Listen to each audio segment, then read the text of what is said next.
ఈరోజు వేషధారణ క్రైస్తవత్వం ఎక్కడ చూసినా రక్షించబడ్డానంటావు, దేవుని సొత్తునంటావు, లోకస్తుల దగ్గరికి వెళ్ళినప్పుడు లోకస్తులతో కలిసిపోతావు. నువ్వు క్రైస్తవుడు అన్న మార్పే కనబడదు.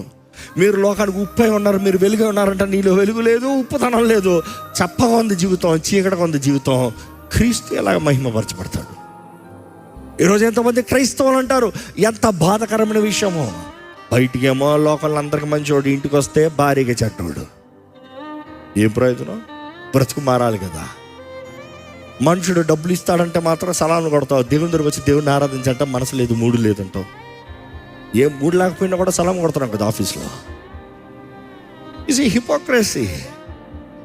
ఈరోజు మనుషుడు చూడండి, క్రికెట్ మ్యాచ్ అంటే పిచ్చి, రాత్రంతా కూర్చుని చూస్తాడు. కావాలంటే ప్రార్థన చేయాలంటే, బైబిల్ చదవాలంటే మూడు లేదు, నో ఇంట్రెస్ట్ లేదు. How do you receive power? ఎలా దేవుడు ఆత్మశక్తిని ఇస్తాడు? ఎవడో, నాట్ పాసిబుల్. అందుకని క్రియ కార్యం జరగట్లేదు.